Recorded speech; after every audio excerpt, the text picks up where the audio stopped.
The High School Sports Page.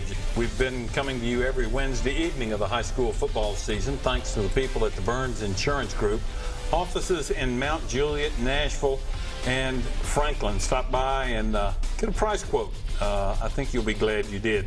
We're going to take a look at the 3A and 4A polls. No change in my 3A poll. Alcoa and Liberty Tech, they took the week off and remain at number 1 and 2.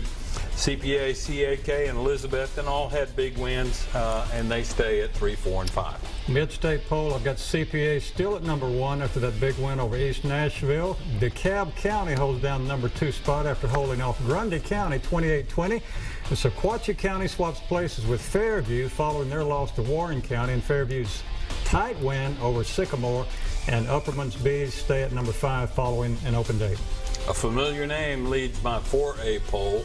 That's because they've won the state championship the last, I don't know how many years, 3 years in a row, I think, Fulton's Falcons. They and Marshall County both had open dates last week, as did 94 teams across the state. Greenville and Stone Memorial, both big winners last week. Hardin County's initial appearance in my top 5 poll did not last long. They lost to Jackson Northside 29-27 and are replaced by Memphis East in my 4A poll. All right, Murphy, and in mid-state, no change. Marshall County, Page, and Pearl-Cohn all had open dates. And even though the Lipscomb Academy lost to FRA, they stay at number 2. And then Springfield remains a strong number 5 after a big 36-6 win over Kenwood last week. We're glad to have with us in our next segment Coach Eddie Woods of Cane Ridge. Coach, welcome in. Thanks. Glad to be here. Glad to have you. Now, you played high school football at Memphis Melrose, and you also coached there for 3 years. But after those 3 years, you decided to head to Middle Tennessee, and here you are at Cane Ridge. Tell us how the road led from Melrose to Cane Ridge, and what led you into that job. Well, actually, it's funny. I wasn't really looking to leave Melrose initially, but after I won Coach of the Year down there in Shelby County, I got a lot of interest from other schools that I started entertaining some of the interest, and one of the things I stumbled up on was Cane Ridge was open. I didn't really know about the school, but I knew my former college coach, Coach Reese, was there, and I kind of inquired about it a little bit. And I was coming from the coach convention in Louisville in January, and I said, you know what, I'm gonna stop by and see what's going on there. But it's a beautiful school, great administration. The kids are wonderful, man, and it was very, very appealing to me, and I wanted to talk more about it. But I always knew that I wanted to end up back in Nashville.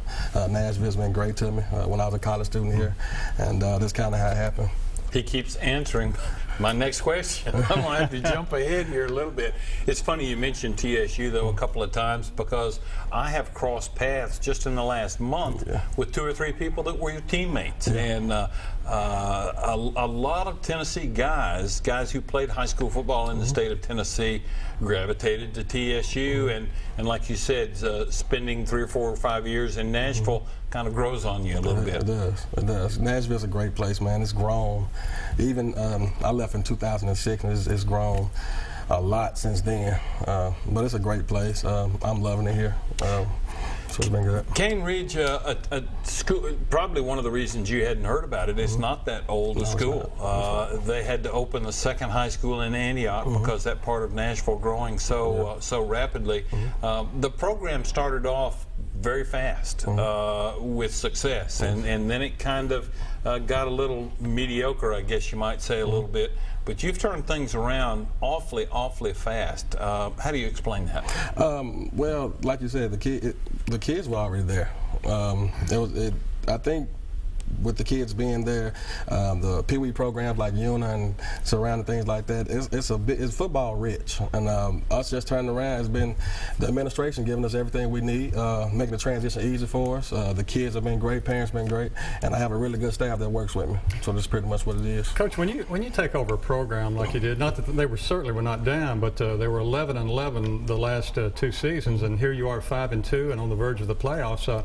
What's the biggest challenge to you as a new head coach when you take over a program like Cane Ridge? Well, just bringing your philosophies in. I didn't have to do too much adjustment there from an offensive standpoint because they ran the spread and I run the spread. I'm a little more multiple. But the biggest thing is them buying into how you do things. I don't think our kids were. Well, I know our kids were not accustomed to working the way I'm accustomed to. So that was a big thing for them to adjust to, and they have steadily, and they're continuing to do that. And I think that's been easier as we go down this stretch trying to get in the playoffs. You have to keep working at it, though, a little bit. You got to keep working. You got to keep chipping away. Coach, you're no doubt the first person that we've interviewed. This is the second year of this show. You're the first person we've interviewed from Melrose. Okay. I've heard of Orange Mound for several years because of my vocation, but a lot of people had not until the Tim Thompson era. But Melrose is very special, very historic, and you were telling me in the break room before we went on the air about that being the first place in the South that black people were afforded their own property. They could own their own property. Tell us what it's like to have both played and coached at Melrose in Orange Mound. Well, you've been there before. It's a one-of-a-kind atmosphere to play at Melrose. The tailgating is awesome. The whole community, and it's in the inner city. Most people don't shut down the whole city for one game, but that community shuts down for Friday nights, and they come out, and it's zero violence. I mean, everything just pauses when we play, and it's like a big reunion. Obviously, the school is almost 100 years old, so it's just a big reunion and just a great atmosphere to be down there. Coach, when you took the job at Cane Ridge, as I think happens more often than not when a coach takes on a new program, you end up having to hire your staff, or the majority of your coaches are new members of your staff. You put your group together, so to speak. Tell us about some of the members of your coaching staff and what they've meant to your success so far this year. These guys have been awesome for me. One thing I did, I made sure that I want to have a well-rounded staff, and when I say that, I wanted young guys with new ideas, with a lot of energy. I also wanted guys who've been in it for a while to bring a lot of wisdom and things like that. I know my defense coordinator, Coach Phillips, he played at Hillsborough, he played at UT. He's a big name in high school as well. And defensively, he's done a great job. Defense has really been carrying us. And my brother called, he said, man, your defense is doing a good job. You're average, but I know offense takes time. But he's done a great job for us.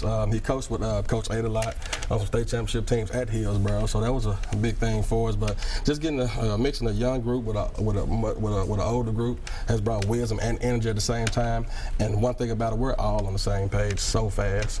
Coach camaraderie is great, and also it's trickled down to the kids as well, and they're starting to build as a unit. So that's been good for us.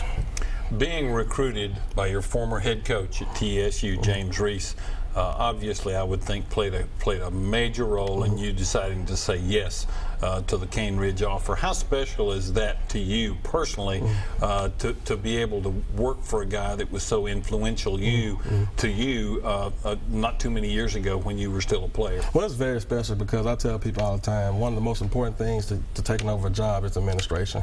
Our executive principal, Ms. Wall, she's big on football. She's from Texas, so enough said there. And I know by him being the athletic director, they know football, so they know what's needed, the things that we need to do, the extra things we need to do, the things we may need, and they hadn't questioned me one time about getting those things or doing anything for us, and that was the main reason why I said, you know what, we need to take this seriously. So this is why we're here now. Coach, you got Glencliff this week, and then after that you got Station Camp in Gallatin, and you throw in the mix Hillsborough, Hendersonville, Beach. There's a lot of things to be determined in the next 3 weeks. It is. Before we even talk about playoffs, and you're right in that mix as well, especially those two big games at Station Camp in Gallatin at the end of the year. Yeah, basically we control our own destiny. We went out, we're in, but this is a crazy district, but I'm used to it. I left the district before they changed everything this year when I was with Whitehaven, White Station, Memphis East, what you just got through talking about, and I'm used to being a tough district, so you got to come and you got to fight and you got to play every week, and anything can change. I know right now Hillsborough, they lose one, they can either win the district or go to fourth. So it's kind of like that, and it's tough. It's really tough. Can't let your guard down, can you? You cannot let your guard down at all. When I talk to coaches across the state over the years and ask them what makes for a successful program, they mention administration. You've talked about that. They mention community support. You've mentioned that. They mention assistant coaches, and obviously you got to have players. Tell us about some of the guys that have been standout guys that could be maybe headline players for Cane Ridge? Well, we was an immature team because we only have about 7 seniors. Wow. About 7 seniors. We're junior and sophomore heavy. One of the seniors that's really stood out to us was Austin Jackson. He's a really unsung kid. A lot of colleges, a lot of people don't know about him. He's a great athlete. And the junior class, Amari Barton, our running back, I know he got hurt about 2 weeks ago, but he's awesome, man. He's awesome, and those kids they really bought into what we're doing. I just don't want to pinpoint 1 or 2, but all of them has come in. They bought in, and the guys who's just sticking around, they're chipping away. I'm not an easy guy to deal with, and the staff they're pretty much like me. But those guys sticking around, they're starting to see the successes of it, and they're continuing to buy in, and I'm proud of that for them. Coach, we asked Coach Pellegrino the same question before you came on. Having coached in Memphis at Melrose and now at Cane Ridge, are there any differences in coaching in those 2 parts of the state, or is it I don't know if it's too much of a difference. I would say that the West Tennessee, the kids might be a little more rigid, but kids are kids. I know.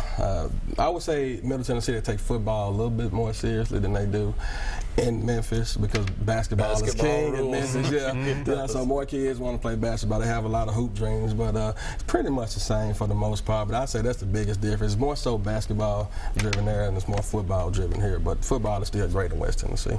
What are the odds that some of your kids that might be watching right now say, Coach Woods, we've never seen you smile so much? Yeah. Not often, especially in his first year. But when they do things great, I tell them all the time. And one thing my grandmother instilled in me is when you get on the kid, you got to tell them you love them 3 times more. And we try to adopt that as well. So I smile with them, and I do a couple things with them. But we just, just got to stay tough on them. We're trying to build a tough environment. So we'll be more tough. It's more so just mind games with them. But I'm not always too hard on them to where I'm trying to tear them down, but most times we're just trying to tear them down to build them up, and we want to build them up strong. And we're still building that foundation, and we're doing a good job at doing that so far. I think so. 7 seniors. That's all he's got at Cane Ridge High School, everybody. Keep an eye on this program because it's one I think that deserves watching over the next 2 or 3 years, especially with Coach Woods and Coach Reese and everybody else involved with it. Eddie, thanks for being with us tonight. Thanks, guys. Eddie Woods, the head football coach at Cane Ridge High School, still very much in the playoff picture. 3 big games left on the schedule. We're going to take one more break and look at Station Camp versus that's right, Station Camp versus Beach. You're familiar with both of those teams, Coach. And we'll be back with more of the high school sports page, brought to you by the Burns Insurance Group right after this.